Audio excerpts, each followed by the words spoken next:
Hai, selamat datang di channel cerita horor Senja Maghrib. Pada cerita sebelumnya, Pak Zainal yang merasakan kejanggalan dan energi negatif di rumah anaknya itu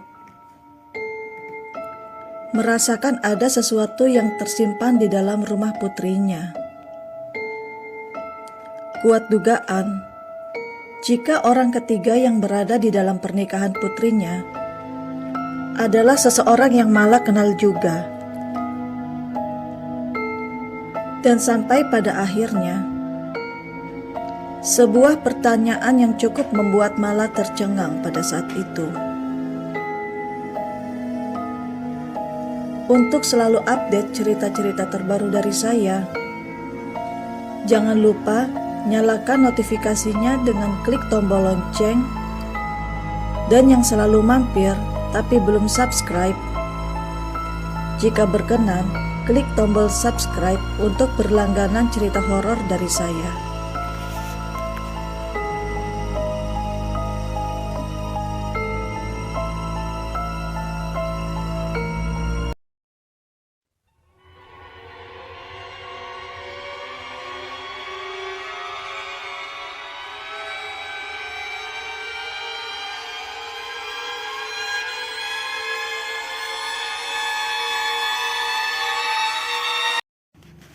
Nak, apakah kamu tidak menyadari sosok orang ketiga itu adalah seseorang yang kamu kenal juga, dan orangnya cukup dekat dengan keberadaan kamu?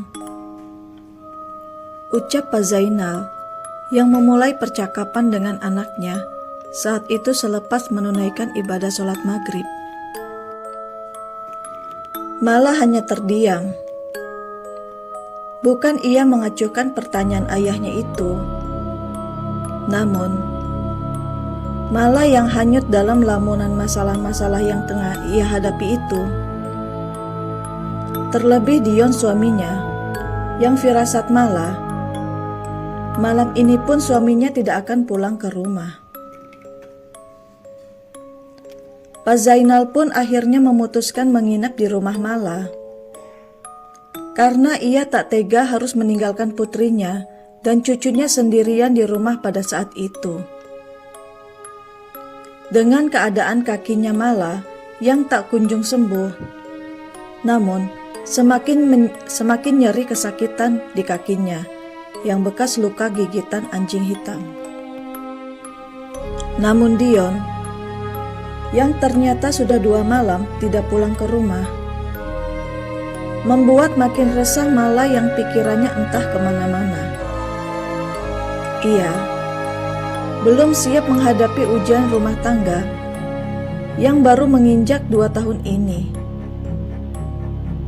Pak Zainal dan istrinya dengan bijaksana sudah mengerti kondisi rumah tangga putrinya itu, dan mereka berniat bermalam untuk juga melihat langsung kejadian mistis di rumah putrinya jika malam hari. Pukul menunjukkan jam 2 dini hari. Orang tuanya Mala yang tidur di kamar kedua bersebelahan dengan kamar Mala dan Dion. Mala yang merasa ditemani orang tuanya kali ini, ia pun bisa tertidur pulas walaupun Dion tidak pulang malam itu. Pak Zainal yang terbiasa terbangun pada dini hari untuk melakukan sholat tahajud. Dari bangun tidurnya itu, Pak Zainal niatan ingin membuat segelas kopi hangat sebelum melakukan sholat tahajud. Namun, belum juga Pak Zainal membuka pintu kamarnya, terdengar suara berisik dari arah ruang dapur. Tak lama kemudian, putrinya Mala, Baby Nisa, menangis seperti kejadian malam kemarin. Pak Zainal pun bergegas jalan dengan santai, namun terlihat fokus merasakan dan mencari sumber aura energi sihir yang dirasakannya sangat kuat dari arah dapur. Beberapa saat, ketika Pak Zainal sedang sibuk mencari ke segala arah ruangan dapur, Mala yang panik keluar dari kamarnya dengan menggendong baby Nisa di atas kursi rodanya, berniat ingin membangunkan kedua orang tuanya. Namun, Mala mendengar ayahnya sedang membaca ayat suci Al-Quran dengan sedikit agak keras dan dibarengi dengan suara perabotan dapur yang bergoyang-goyang kencang. Mala yang melihat ayahnya sedang sibuk mencari sesuatu. "Ayah,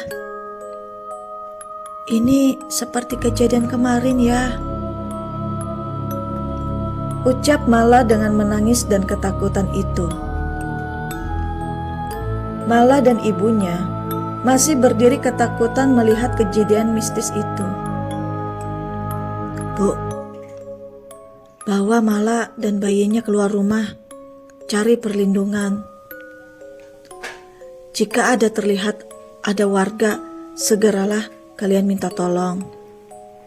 Jangan biarkan Mala sendirian," ujar Pak Zainal sedikit panik. Akhirnya Bu Zainal pun mendorong kursi roda Mala dan bergegas membawanya keluar rumah. Ketika sedang berdiri di depan rumahnya, tak lama kemudian ada beberapa warga yang sedang patroli jaga malam melihat Bu Zainal dan Mala yang terlihat panik dan ketakutan. Akhirnya, Mala pun menjelaskan ke warga yang sedang ronda jaga malam itu soal kejadian mistis di dalam rumahnya. Tak lama kemudian, Pak Zainal pun keluar dari dalam rumah dengan membawa sebuah bungkusan kain kafan putih. Masih di malam yang sama. Akhirnya, Pak Zainal pun membuka bungkusan yang dibalut kain kafan putih itu. Disaksikan juga oleh warga yang melakukan ronda malam pada saat itu. Ketika dibuka, alangkah terkejutnya Mala yang melihat ada foto Dion dan sebuah boneka kecil, dan ada nama Mala di boneka tersebut yang tertusuk paku karat di bagian kaki boneka itu. Setelah itu, buhul atau jimat yang menjadi media penyantet Mala dan Dion akhirnya dibakar oleh Pak Zainal. Mala yang syok melihat kejadian itu makin terlihat ketakutan, namun ia cepat disadarkan oleh ibunya karena bayinya masih membutuhkan perlindungan Mala sebagai ibunya. Keesokan paginya, Pak Zainal, ayahnya Mala, menyuruh anaknya segera mencari alamat sang ART, yaitu Yeyen. Bahkan, yang sampai hari ini pun, yakni hari ketiga, Dion suaminya Mala masih belum pulang ke rumahnya juga. Menurut firasat ayahnya, yakni Pak Zainal, semua masalah yang terjadi di dalam kehidupan Mala ada kaitan eratnya dengan Yeyen. Hanya itu saja yang Pak Zainal jelaskan kepada putrinya tersebut. Namun, Mala tidak bisa mencari alamat ART-nya itu karena semenjak kejadian tadi malam, baby Nisa mendadak demam tinggi. Mala yang kala itu sudah mendapatkan ART baru, namun tidak bisa tinggal bersama Mala. Hanya bisa bekerja hingga sore hari yang jarak rumah Mala dan ERT barunya itu tidaklah jauh dengan komplek rumah Mala. Sudah hari kelima. Mala yang kini sudah terbiasa tanpa Dion, yang sampai saat ini pun belum pulang juga. Namun Mala tidak melaporkan ke kantor polisi dengan laporan orang hilang. Karena Mala sudah yakin dengan informasi yang ia dapat dari ayahnya sendiri, jika Dion saat ini sedang berada di orang yang memeletnya. Akhirnya, pada suatu hari, Mala yang ditemani oleh kedua orang tuanya itu mencari alamat Yeyen yang berada di luar kota. Namun tak jauh jaraknya, hanya menempuh sekitar 3 jam dari kota tempat tinggal Mala. Dalam perjalanan, Mala hanya bisa melamun dan masih bingung bertanya-tanya, mengapa ayahnya mencari alamat mantan ART-nya itu? Mengapa Yeyen? Apakah Yeyen adalah saksi kunci yang mengetahui perselingkuhan Dion suaminya itu? Apakah Yeyen diusir Dion ketika mengetahui perbuatan perselingkuhannya itu? Mbak Murni, sungguh tega bekas atasan Mala yang kala itu masih bekerja satu perusahaan dengannya. Dengan nada angkuh, Mbak Murni menceritakan perselingkuhannya dengan Dion di dalam telepon, seolah ingin memperlihatkan bahwa hati Dion tetaplah masih untuk dirinya, yakni Mbak Murni. Lantas, siapakah orang luar yang berani masuk ke dalam rumah Mala dan menaruh buhul atau jimat santet di dalam rumahnya? Pertanyaan demi pertanyaan yang sampai saat ini Mala pun belum menemukan jawabannya, hanya membuat ia makin sakit kepala. Dalam perjalanan ke kota asal Yeyen tinggal, Mala hanya bisa tertidur.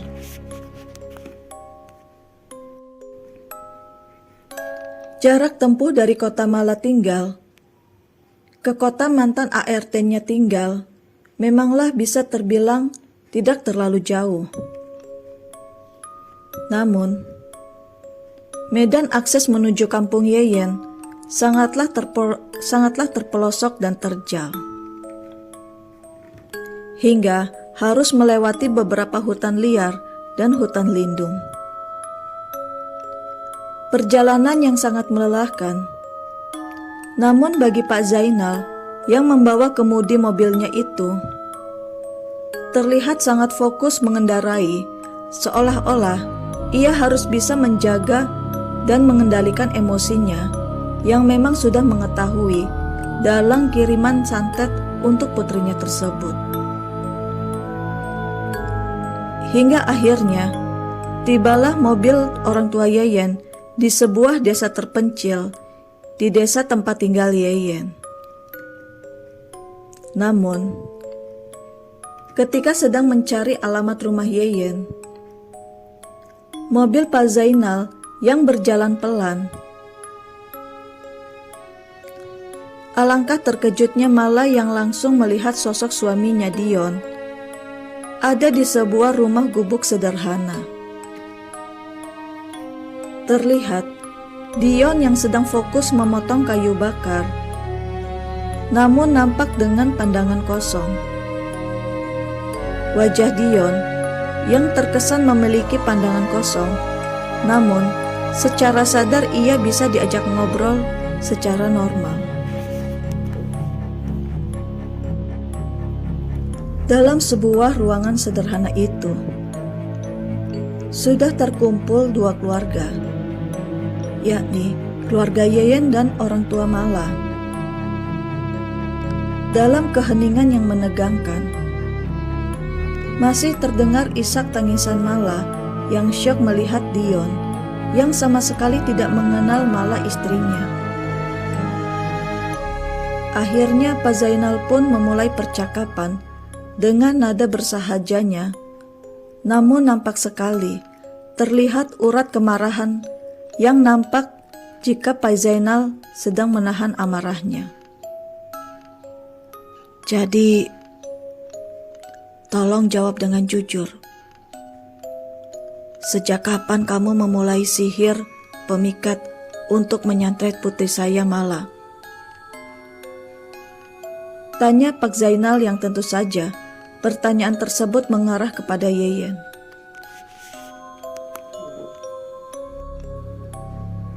Singkat cerita, dari obrolan dua keluarga tersebut, yang banyak drama khususnya antara mantan majikan yakni Mala dan mantan ART-nya yaitu Yeyen,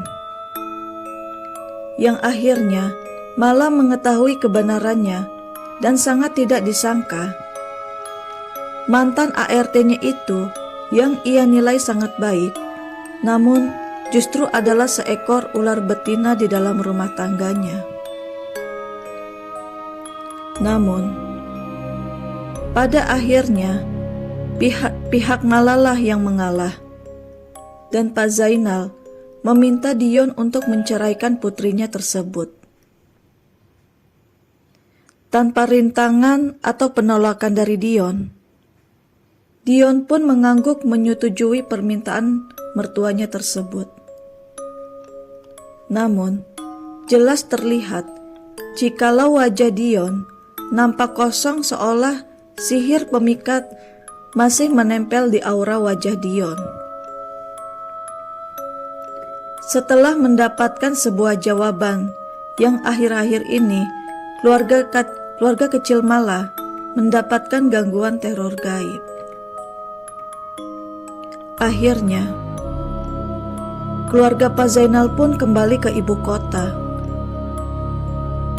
Terlihat mata Mala sembab dan terkulai lemas berharap ini semua hanyalah sebuah mimpi buruk. Mala yang selama ini tidak mengetahui jikalau ART-nya lah yang selama ini melakukan ilmu sihir pemikat lawan jenis. Justru tuduhan kuat selama ini mengarah kepada Mbak Murni, bekas teman kerjanya. Dalam pengakuan Yeyen pada saat itu, sewaktu Mala beberapa hari tidak pulang ke rumah untuk merawat ibunya di rumah sakit, Yeyen yang menyukai diam-diam majikannya tersebut menyukai dan memikat dengan ilmu pelet. Bercerita, telah terjadi beberapa kali hubungan terlarang atau hubungan badan antara Yeyen dan Dion sang majikan. Mala yang saat itu tidak menyadari sewaktu ART barunya itu menunjukkan foto suaminya yang ditemukan di kamar pembantu yang sudah kosong ditinggalkan Yeyen. Yeyen dan Dion yang jarak usianya cukup jauh, yakni sekitar 13 tahun itu, lantas tidak membuat Dion tidak tergoda dengan penampilan tubuh molek dan paras ayu yang dimiliki Yeyen. Meskipun ia berusia 35 tahun dan seorang janda beranak satu, sewaktu Yeyen ditiduri oleh Dion pertama kali, disitulah timbul rasa cinta yang mendalam yang dirasakan Yeyen dan bertekad untuk merebut Dion dari pelukan Mala. Yeyen yang sempat libur sehari dan pulang ke kampungnya dengan membawa foto dan potongan rambut kedua majikannya tersebut. Foto Dion digunakan untuk guna-guna ilmu pemikat atau pelet. Sedangkan foto Mala diserahkan ke sang dukun untuk disantet dan dibunuh secara perlahan-lahan. Yeyen, yang bersekutu dengan iblis, meminta kepada sang dukun ilmu pelet tingkat tinggi, walaupun ada persyaratan ataupun resiko yang harus dijalankan oleh Yeyen. Setelah kembali dari kampungnya, Yeyen masih menjalankan tugasnya sebagai ART dan mengurus baby Nisa. Akhirnya, ia memutuskan untuk pergi dari rumah Mala dan dititipkannya bayi Mala ke tetangga sebelah rumah. Tak lama dari kepergian Yeyen, lantas disusul oleh Dion yang kini menetap di desa Yeyen tinggal. Mala pun yang selama ini tidak mengetahui kebohongan-kebohongan yang dibuat oleh Dion suaminya itu. Jika Dion selama ini menjalankan rumah tangga bersama Mala, masih melakukan perselingkuhan bersama Murni teman sekantornya itu. Namun, semenjak ilmu sihir pemikat dari Yeyen sudah bereaksi kepada Dion, ingatan dan fokusnya kini beralih kepada sang ART, yakni Yeyen. Bagai kerbau dicucuk hidungnya, Dion menuruti apa saja permintaan Yeyen. Yeyen, yang sebelum menyandang status janda, dulunya ia adalah seorang penari ronggeng yang terkenal akan pesona kecantikannya di daerah asalnya. Namun, pesona kecantikannya tentu saja ia dapatkan dari memuja setan. Setiap Kamis malam Legi, ia akan selalu memberikan sesajen berupa kembang setaman dan dupa untuk sang ratu ular. Dari persembahannya tersebut, Yeyen akan mendapatkan pesona kecantikan yang akan diidam-idamkan oleh lawan jenis. Akhirnya, Mala pun dibawa oleh ayahnya ke pusat pengobatan ruqyah di sebuah pesantren agar dibersihkan dari energi jahat berupa santet. Ya, Pak Zainal akhirnya harus merelakan jika putrinya harus menjadi janda karena kesepakatan sewaktu pertemuan beberapa waktu lalu, Yeyen akan membebaskan Mala dari pengaruh ilmu hitam santet, asalkan Mala rela melepaskan Dion untuk Yeyen sang mantan ART. Sekian kisah cerita Pesona Wanita Penggoda. Apakah kalian punya pengalaman cerita yang serupa? Silahkan ceritakan pengalaman kalian di kolom komentar. Jangan lupa klik subscribe agar kamu selalu mengetahui cerita terbaru dari saya. Terima kasih.